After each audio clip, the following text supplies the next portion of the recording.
It is another edition of Time About the Movies, and today we're taking a look at the 5 films released on September 25th, 2009 as we wrap the month up. And I'd like to call this week, hey, remember this? Because let's be honest, 3 out of the 5 movies we have here are movies that are complete rip-offs of films that you might be very familiar with. And it starts off with the biggest new release of the weekend, but yeah, this was not a big hit by any means necessary. And you're going to see why just a little bit. See if you can figure out what kind of stuff you've seen before in this clip I have here from the movie Surrogates. Robotic human surrogates combine the durability of a machine with the grace and beauty of the human body. With most people living their lives through their surrogate selves, our world has become a safer place. You can finally live the life you've always dreamt of. I think we may have a homicide here. First one in years. The public cannot get the idea that using a surrogate can be fatal. Especially if it's true. Bruce. Why? First of all, why did you take this part? But most importantly, why the fuck did you put on that hairpiece? I mean, Jesus Christ, that looked awful. This is like the 3rd or 4th film we've looked at in the last couple of years with Bruce Willis, and where he's had a god-awful wig on, and that may be the worst of the worst. I don't care if it's an android. That still looks fucking horrible. And, yeah, a little bit of Total Recall there, a little bit of Enemy of the State. I mean, it's a little bit of, I guess a little bit of RoboCop 2, and, you know, a little bit of the Terminator. Not RoboCop 2, but just RoboCop in general, and the Terminator, which, coincidentally, this is written by some of the people behind the Terminator movies of late. Jonathan Mastal did Rise of the Machines. John Brancato and Michael Ferris did Salvation, which was the much better Terminator movie. And again, Rise of the Machines was pretty good, too, but, this is a movie where you have Bruce Willis starring as an FBI agent who ventures out into the real world to investigate the murder of surrogates, humanoid, remote-controlled robots. I even go as far to say a little bit of Gattaca in here, because basically the main concept is, you know, as Wikipedia says, centers on the mysterious murder of a college student linked to the man who helped to create a high-tech surrogate phenomenon that allows people to purchase remote-controlled humanoid robots through which they interact with society. These fit, attractive, remote-controlled robots ultimately assume their life roles, enabling people to experience life vicariously through the comfort and safety of their own homes. So there's also a little bit of Ready Player One in there, too, if you even want to go that far. So there's just all these different sci-fi movies coming together in here, and it just doesn't work. This is based off of a comic book series of the same name, and of all people, Elizabeth Banks was one of the producers on this movie, too, so... Not that you could really tell it's her that she's on there. I mean, there's much better Elizabeth Banks productions out there, like Pitch Perfect 2 and Cocaine Bear, but this certainly is not one of those movies. It's a film that it's just so bland and so forgettable, and just, it's hard to take it seriously when you see Bruce Willis with that god-awful wig. And, I mean, like I said, I know he's supposed to be an android in there, and he's being controlled, and he's not like that in the real world, but it's just like, come on, man. Like, I don't care. Like, it still looks terrible, man. And Bruce Willis deserves a lot better than this, man. And just the fact that he was just taking these really bad projects one after another. Honestly, kind of like with Jennifer Aniston last time with Love Happens, that terrible movie that we looked at. Bruce Willis should be doing this at his age. Like, that time has come where, you know, he wants to be the big action star overall. Just like, no, that time has passed, man. I mean, I know you're still doing the Die Hard movies around this point, but it's like, you gotta move on from that, man. And just, I don't think he really moved on from that, honestly. I mean, he was still doing direct-to-DVD movies up until he retired, and it's just like, he's too good of an actor to be involved in movies, in bad movies like that, and a bad movie like this, because, yeah, it's not worth it. The action isn't really that good, the visuals aren't that great, that hair, good lord, just, the people involved in this movie deserve a whole lot better. You, as an audience, deserves better than this movie right here, so that is Surrogates, and let's go ahead and move on to the next movie. Moving on to another movie that you might see a little bit of familiarity to it, but at least with this one, yeah, I don't know what the hell they were thinking marketing this next movie as that. Another school that can teach you how to fly.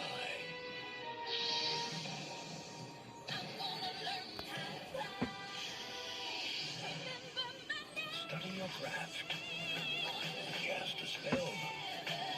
Discover the magic. It's who you are. It's your power. Somebody's gotta make it out there. Why can't it be me? Fame. Rated PG. Plus begins September 25th. That's one of the many, many problems with this movie, because, good lord, first of all, why Harry Potter? I mean, you could make the argument that, oh, they did it because the movie just came out, and it's just like, all these different aspects of, learning how to fly, magic, and all that type of stuff, and it's just like, no, you can't compare Harry Potter to Fame. You only did that because Harry Potter is a successful franchise, and you're trying to compare that to this movie here, which you can't even compare yourself to the original Fame. You know what this movie is? This is if Ryan Murphy made a Glee version of Fame. That's what this movie is, because they took the movie Fame and took its dark overtones that, yeah, it has the great dance music and all, but it's a cold hard reality of the trials and tribulations you have to go to get popular, and become famous. And yeah, you have to do some things that you don't really want to do to get famous, as that movie showed. But not in this movie. It's all happy. It's like everything that happens is gonna be magical, and just like there are no consequences whatsoever. It's another one of those movies where you follow talented high school students attending the high school performing arts in New York City, where students get specialized training that often leads to success in the entertainment industry. And the fact that Debbie Allen, the original star of the original film, is back in this movie, and she said yes to this, just... like, this movie is a disaster, man. Like, this isn't even a movie. This is a television series, because you go through all these different years of high school. You have the auditions. You have then you go to freshman year, sophomore year, junior year, senior year, and then it ends with graduation. And it's just like, this isn't a movie. This is a television series that was originally supposed to be 13 episodes and then chopped down because they wanted to make a movie off of this to cash in on the success of Glee, which was just coming on the air at that time. And yeah, this is exactly like that. It's Moana 2, pretty much. They took what could have been. I'm guaranteeing you we all know that Moana 2 was originally the script for the Moana TV series, but I'm more than willing to bet you that this was supposed to be a famed television series, and then they chopped it down and made it into a movie. And yeah, the results speak for themselves. It's a bland, lazy, uneventful remake of a really good movie from the 1980s, even with its big cast it has in here. This thing, too good of a cast. Too good of a cast, just like with the last movie. Debbie Allen, Charles Dutton, Kelsey Grammer, Megan Mullally, Bebe Neuwirth, Notori Naughton, Kay Panabaker. You've got Frasier and Lilith. I've watched Frasier so many times. How do I not know who Frasier's ex-wife was?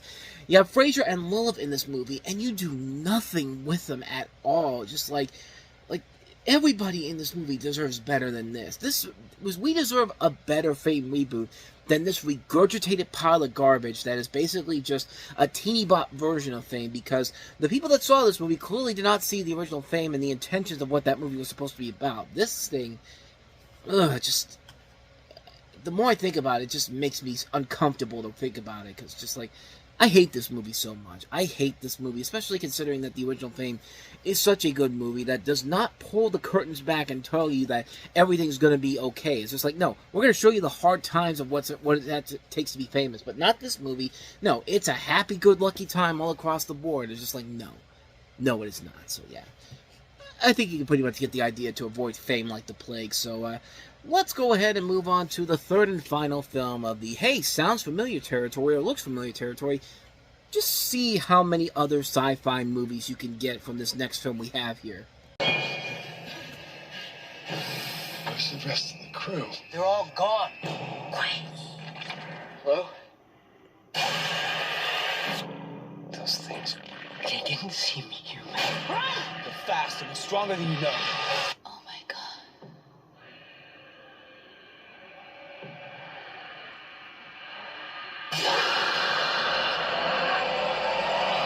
Pandorum rated R. I mean, pretty much every single Alien knockoff, including the original Alien. Yeah, this is another one of those movies that, I mean, I guess Paul W.S. Anderson isn't the director on here, but he is one of the producers on here. So technically what I said last week counts, but stop me if you've heard this plot before. Two crew members are stranded on a spacecraft and quickly and horrifically realize they are not an alien. I'm not even going to be able to finish this because it's friggin' Alien again. It's Alien. It's The Thing, it's Event Horizon, it's Daybreakers, it's every single Alien knockoff that you could think of. except nowhere near as good as the original Alien, because nothing could ever be the original Alien, no matter how hard you try. Except for Aliens, of course, James Cameron's Aliens, but at the same time, but with this, it's literally Alien all over again. Like, what do people not understand? That we do not want to see the same movie over and over and over again. Give us something new and original. There is nothing new and original in this movie at all. Nothing about this movie works.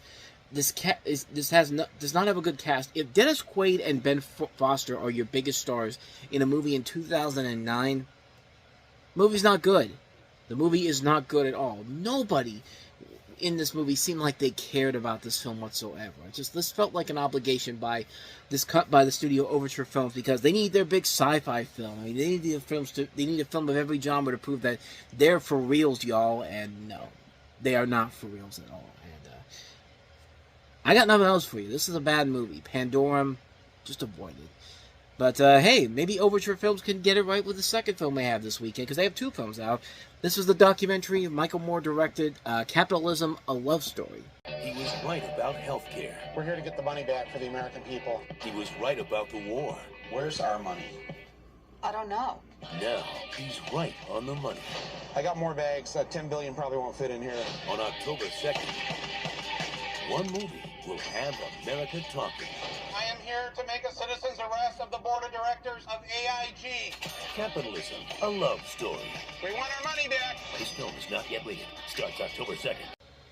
Easily a much better film than Pandorum was, but maybe not one of Michael Moore's better documentaries. Mostly, the focus of this one mostly is on the 2008 financial crisis and the recovery stimulus, while putting forward an indictment of the then current economic order of the United States and of unfettered capitalism in general.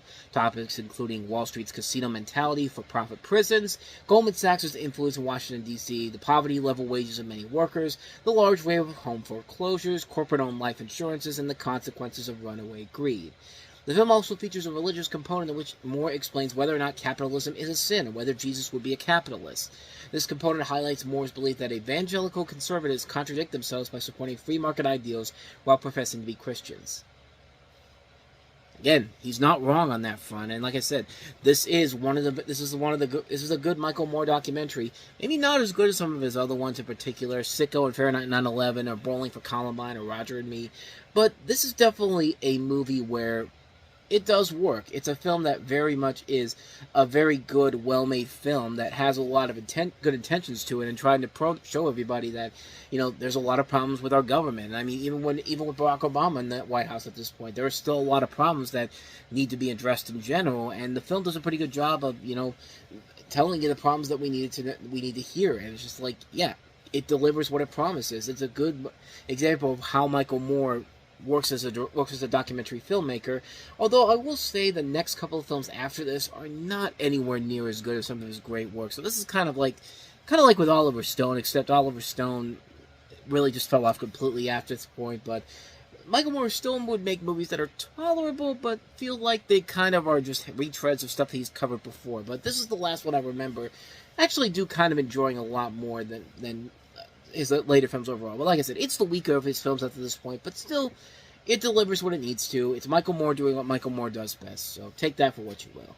But all 4 of these movies here is pale in comparison to the movie that really took a lot of people by surprise. The last film we have here, easily the biggest release that would have a big impact later on down the road.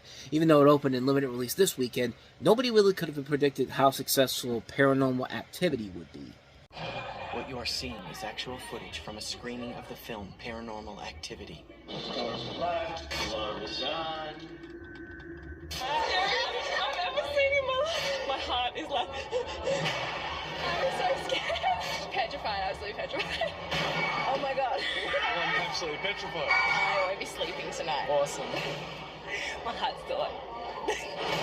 Paranormal Activity. Ah, yes, the movie that introduced us to the found footage genre craze that would later take up most horror movies for the next 10 years and beyond. And get used to that audience reaction shot, because you're going to be seeing it in every single trailer for Paranormal Activity from this point going forward. And other horror movies in general, they try to make you feel like, that's real people's reaction, even though it's mostly it's probably from another movie in general, not even related to the movie at hand. I mean, I just saw a trailer today for Final Destination Bloodlines where they did the same damn thing. They had a horror reaction, an audience reaction. Everyone, as there's a cameraman somewhere. This is probably set in a studio where the director was just like, okay, we need you to pretend like you're actually scared of something. You have to have this scared look on your face, like that, or just like like. Okay, do that action, and then everyone just goes like, and it's just like perfect. We have a trailer. I mean, this is kind of where it all began right here, and a movie that certainly has a very interesting history behind it. But the simple, complex story is you have a young couple, played by Katie Featherston and Micah Sloat, who play themselves in the movie, who are haunted by a supernatural presence inside their home. They then set up a camera to document what is haunting them, and the film uses found footage conventions that were mirrored in the later films in the series. And his idea is, he's going to put all these multiple cameras, he's going to put these cameras all across the, actually, is it just, he puts a couple in this one here. He puts a couple all across the house, and so, they get an idea of what's going on in there. And it's a movie where I feel like if you have to be in the same kind of wavelength as something like a Skinamarink, it's either going to be something where you're going to really appreciate it for the fact that it's a slow burn movie, or you're going to hate it because nothing really happens. But the only reason I like Skinamarink is because I've had nightmares like that movie has, where you can't tell what the hell's going on, but it's like, that you can't do anything about it, and you see these slow, creepy images coming at you. Like, for me personally, that movie worked. But here, this one does it pretty well too. I mean, yeah, you get a sense that, yeah, you're not going to be able to see everything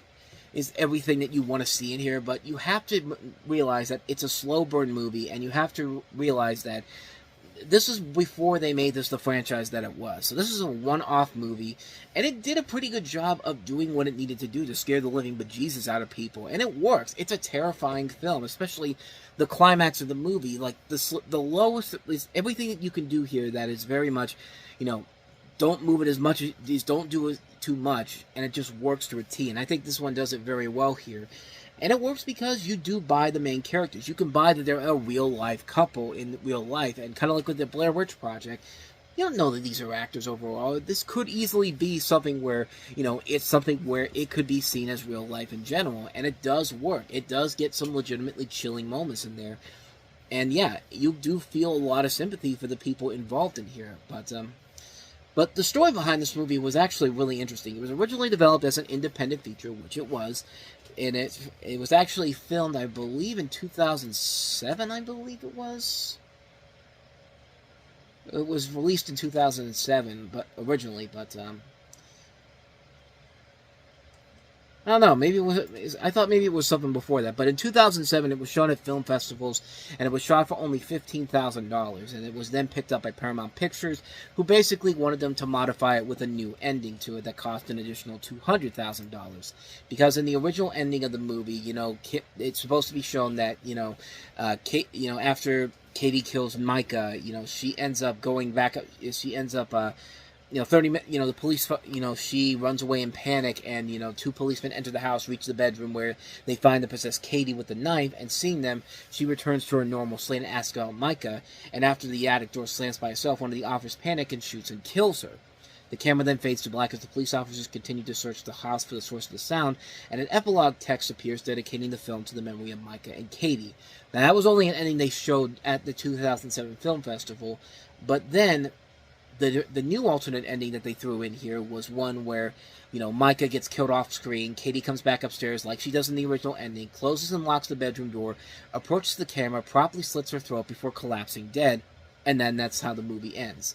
But of course we all know that in the film that was released in theaters, we find out that, it's the last night, Katie goes downstairs screaming for Micah, and then you hear all these loud thuds, and then Micah's body's hurled at the camera, and then it's revealed that Katie has basically been possessed by whatever spirit is haunting them, and that's how the film ends. So all three of those endings don't set up a sequel overall, and yeah, it really did get a lot of people's attention. This was only given a limited release in September of 2009, but then slowly but surely something happened where, just like with the Blair Witch Project, it was a film that just people kept talking about it, and then not but 1 week after it came out, it started making a ton more money than a lot of people were expecting it to. In fact, let me get the numbers here, because where is it? There it is.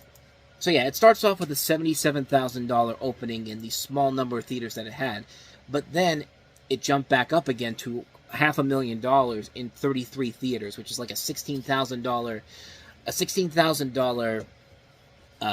average per screen.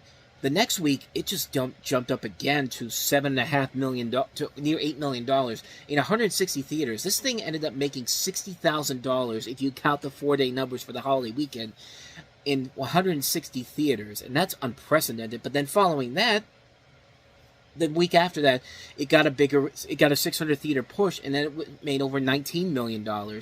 And then the next week after that, the week before Halloween, it was the #1 movie in the country with $21 million, finally getting the wide release, and it already had brought in $61 million, and it kept going and going. Like, this thing made a lot of money, and nobody was really expecting it. Not Paramount Pictures, not anybody. Like, they really were thinking that, nobody really had any idea that this thing was going to have a life of its own, and it just paid off big time, and it really did lead into this new generation of low-budget horror movies, which could be a good thing, but most of them ended up not being that great, especially films like The Devil Inside, Chernobyl Diaries, what's the other one? The Apparition. These movies here, we get some good ones every once in a while. You get something like A Last Exorcism, or something like, we had one recently that was actually pretty good. I can't remember what it was, but yeah, but this would become the new norm in terms of the genre of the horror movies for the 2010s. I mean, this is a movie that was pretty much a game changer, and certainly the next Halloween, it was going after a very big target, and that was the Saw franchise, which was kind of veering out of it. I mean, most people were kind of getting tired of the Saw movies, and Paranormal Activity came in and swept in and just basically took over from there, became the next great Halloween tradition for a couple of years. So yeah, this film really did have a lot of things that nobody really saw coming at all, and it just became a massive success overall. It's a great movie. It's a really good movie that it's a slow burn movie, but it works to get you terrified. It works because you really do believe in the characters, and it works because you get so invested in how this is going to end and how it's going to transpire at the end. And more importantly, of all things, keep in mind, this is a Jason Blum production. This was the movie that basically started the Jason Blum empire. Blumhouse Pictures started because of Paranormal Activity's success overall. So yeah, this thing was a big game changer for the horror movie scene in general, how horror films were going to go in the 2010s. I mean, this is a movie that really changed everything, and at least for the first couple of movies, it got better and better from there, and then, not surprisingly, after that, it did kind of peter out, but we'll continue this journey along with the Paranormal Activity movies over the next 6 years, because that's how long we're going to have with these movies in general. So anyway, not much more to say about that one. It's Paranormal Activity. What more can you honestly say about this one? And so with all that said, we wrap up another edition of Time About the Movies, and we wrap up September, going into October next time around, with 5 more movies, and 5 really good movies overall. We have Zombieland, starring Jesse Eisenberg, Emma Stone, Abigail Breslin, and Woody Harrelson. We have the re-releases of 2 classic movies, Toy Story and Toy Story 2, in Disney Digital 3D to help boost up the release of the upcoming Toy Story 3. We have Ricky Gervais starring in The Invention of Lying, Drew Barrymore's directorial debut Whip It starring Ellen Page, and the new film from the Coen brothers, A Serious Man. So we'll take a look at all 5 of those movies coming up tomorrow on the show. Going to be a real good show overall. Got a lot of good movies on that one. With all that said, though, thank you so much for watching this. I hope you enjoyed it. If you did, go ahead and hit that playlist on the next page. Check out the previous episode. And also, don't forget to hit the like button, the subscribe button, the notification button, and the bell, because that's where you get updates on when new videos come out. And we do post new videos here every day. So with all that said, I am off. I will see you guys next time. And until then, as always, take care.